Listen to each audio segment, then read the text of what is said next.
the energy that 2 billion Muslims fasting at the same time will never believe he's our Lord and Savior, meaning like we have to accept him as our God, but there's enough alignment where we can still get over that. They believed in Allah, right? Meaning they believed in a one supreme God, but then they believed in like 300 gods under him. They would also bury their daughters, like alive. Prophet Muhammad, which then taught us how to defend themselves from Satan. Islam isn't compatible with the West, whatever the that means. Like the West is filled with gay shit and like pornography and only.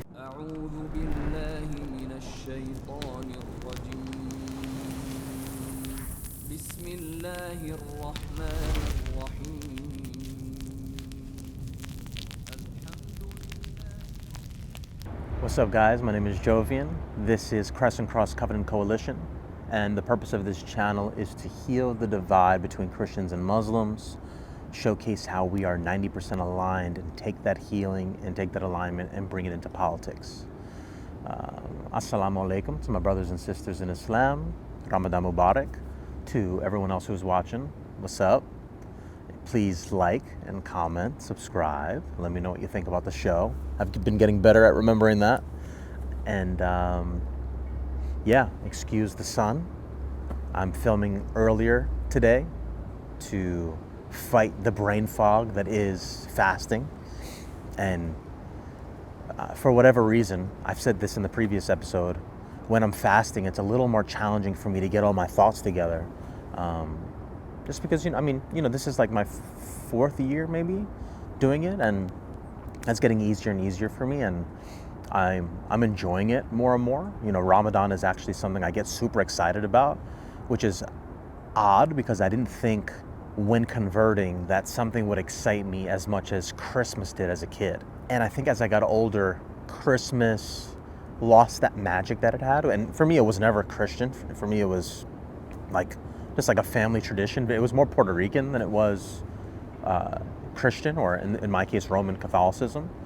But as I got older, I kind of lost that magic a lot. And I think maybe that's normal until you have kids and then you pass that down, you pass that tradition down. But I didn't ever expect when converting to Islam that Ramadan would hold such a special place in my heart, which is obviously, alhamdulillah, thank God, that's how it's supposed to be as a Muslim. But more importantly, the excitation I get and looking forward to it, and the sharing during this time with the people I love and my fellow Muslim brothers and sisters is really something special. Especially, let's say, inshallah, God willing, every Muslim on earth is fasting. Like that energy, again, I don't know if energy is the halal way to say it, but the energy that 2 billion Muslims fasting at the same time can project into the world, and the statement that makes, and the sort of humility that brings to us, is incredible. And it really does not only shift my whole paradigm in what I thought was previously possible, but I also lose a bunch of weight and I save a bunch of money.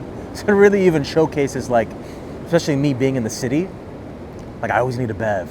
And it's like, oh, with the bev, okay, now I'm ready for food. And then, oh, now with the food, I need a cookie after. I always need a sweet. And then by that time, it's like, oh, let me just get another bev. And it's just constant. And that's cozy to me. I love that stuff. But ultimately, it's just constant spending money, constant consumption. And after a while, taking a break from that really showcases, like, yo, like, is this something I enjoy, or is this an addiction, And that's not the bullshit socialist angle. I'm far from a socialist, but it really is the Islamic angle of really opening your eyes to things and waking up, really getting a red pill to what consumerism can really do. Despite me thinking it's cozy and despite me enjoying it, genuinely. So all that being said, Jesus said, a house cannot be divided against itself. That's in the Bible. Why am I quoting that? I've seen so much of this like Hasbara, Goy propaganda slop about how Islam is from Satan, and that Satan tricked Prophet Muhammad, peace be upon him, into believing in this alternative faith that is Islam. And I think before I even get into my points, it's important to understand the distinction between me sharing the pillars of my faith and the facts and how I believe as a Muslim in America I can apply those facts to American culture and also apply that to American politics. That is different than me saying you have to believe it too. Those are two distinctions, right? Those are two different, separate ideas. One, I'm just sharing our truths and how I believe it can best support American culture and American politics, and how we can build a coalition with the Christians, right, with you Christians who are watching, on the basis of Jesus being our Messiah. He's coming back.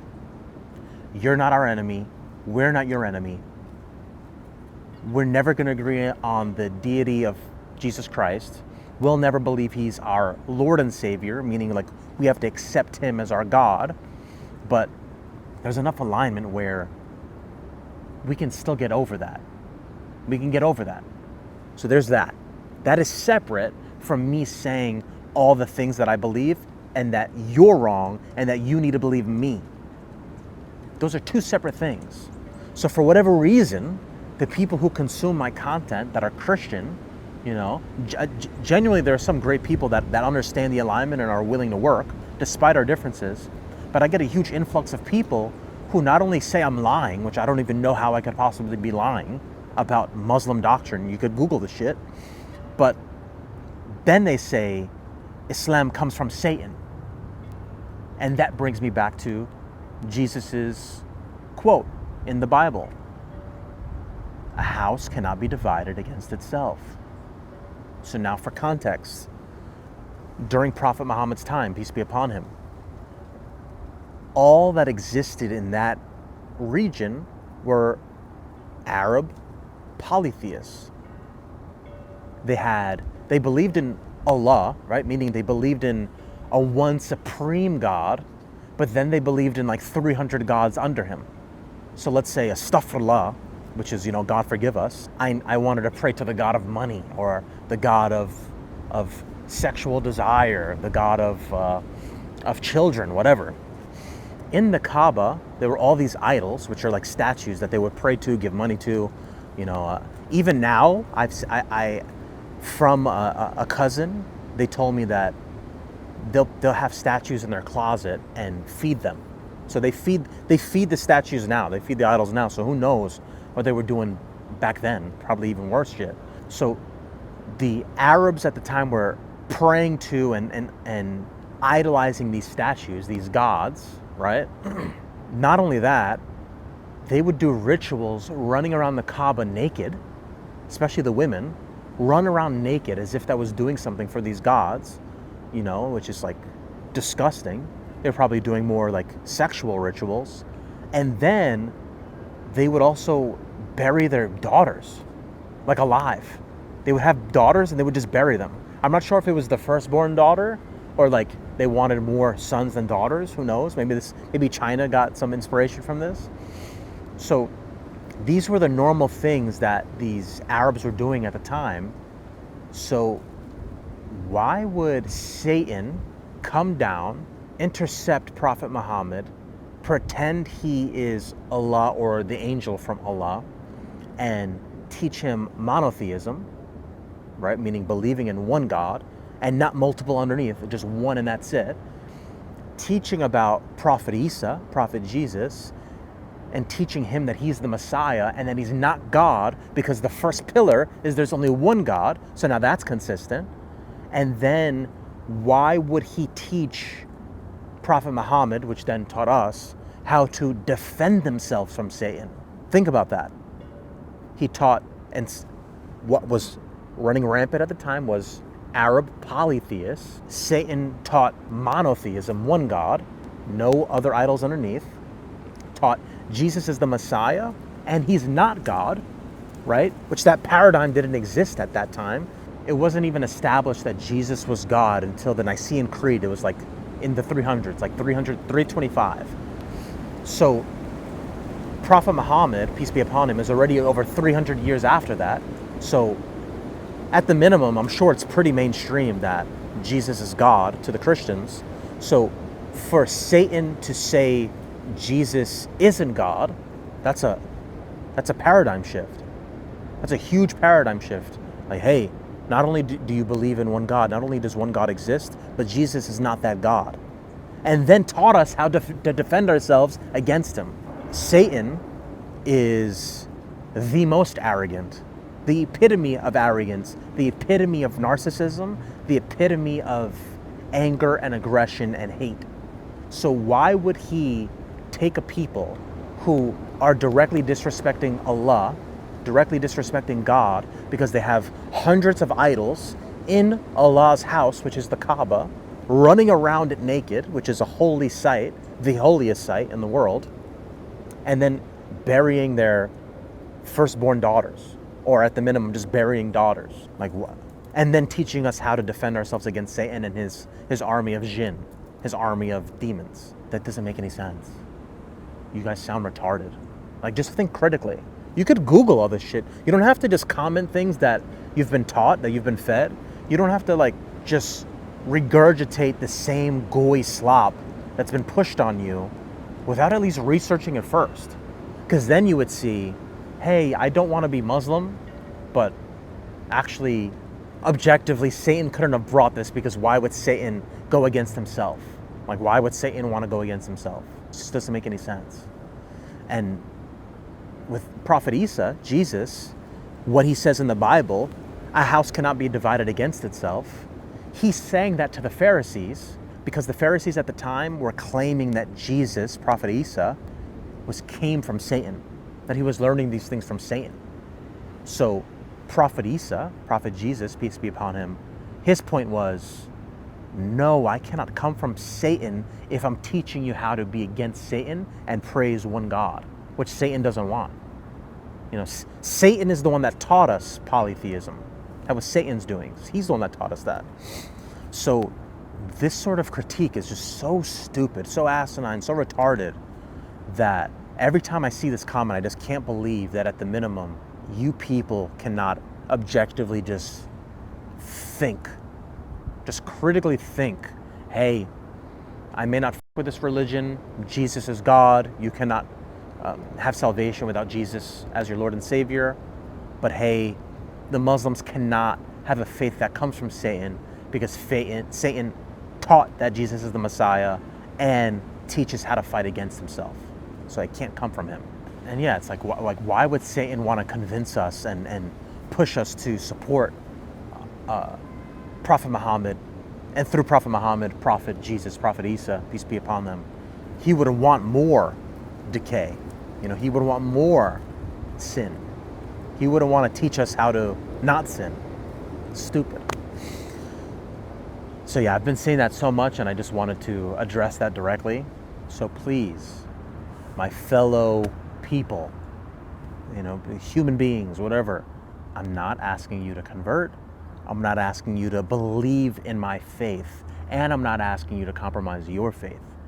I'm saying we both believe Jesus is the Messiah, and we believe when he comes back from heaven, when he descends from heaven and saves us from the Antichrist, we believe that Christians are going to convert as soon as they see that Prophet Isa is a prophet from God, but is not God. That's what we believe. So, much like I've said, if you're going to be if Prophet Isa comes tomorrow and you're going to end up converting to Islam tomorrow, then I don't have to wait for you to be my friend tomorrow. You could be my friend today. So that's all I want. Just a peaceful coalition coming together as fearers of God and believers in Jesus being the Messiah, and really weaponize politics and get these demons out. Forget this like right versus left, red versus blue. Let's just be right versus wrong. That's all I want to be. Right versus wrong. Fuck all this other shit. I'm not trying to convert you. This is not taqiyya. This is just being, hey, we have strong pillars in our faith that we go by the book for, and together we can be an enormous voting bloc, and we can be an enormous shift in the culture to make America a safe place for everybody. Get rid of secularism, liberalism, feminism, LGBTQ, gay shit, pornography, this like unlimited amounts of usury.